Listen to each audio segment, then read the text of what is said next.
एक समय की बात है। एक गांव के पास एक घना जंगल था। उस जंगल में एक तालाब था जिसमें बहुत सारे मेंढक रहते थे। उनमें से दो मेंढक मोहन और सोहन बहुत अच्छे दोस्त थे। एक दिन वे दोनों भोजन की तलाश में जंगल में घूमने निकले।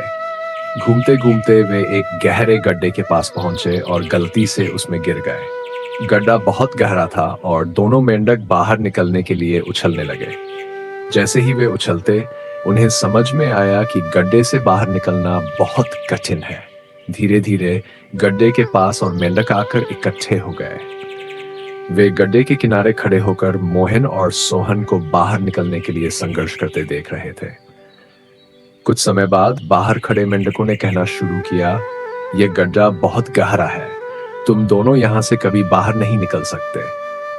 बेहतर होगा कि तुम हार मान लो और अपने भाग्य को स्वीकार कर लो। सोहन ने यह सुनकर हार मान ली और सोचने लगा कि वे सही कह रहे हैं। वह उछलना बंद कर दिया और गड्ढे के अंदर ही बैठ गया। कुछ देर बाद उसने प्रयास छोड़ दिया और निराश होकर वहीं मर गया। लेकिन मोहन ने हार नहीं मानी। वह लगातार उछलता रहा।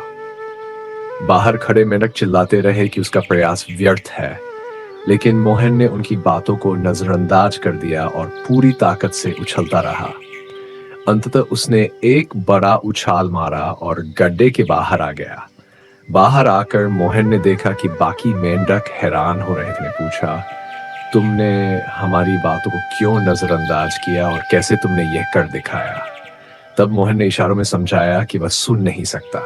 वह बहरा था और उसे लगा कि सभी मेंढक उसे प्रोत्साहित कर रहे हैं। इसलिए उसने हार नहीं मानी और बाहर निकलने की कोशिश करता रहा। नैतिक शिक्षा: कभी हार मत मानो और नकारात्मक विचारों को अपने ऊपर हावी न होने दो। अपने आत्मविश्वास और मेहनत से हर कठिनाई को पार किया जा सकता है।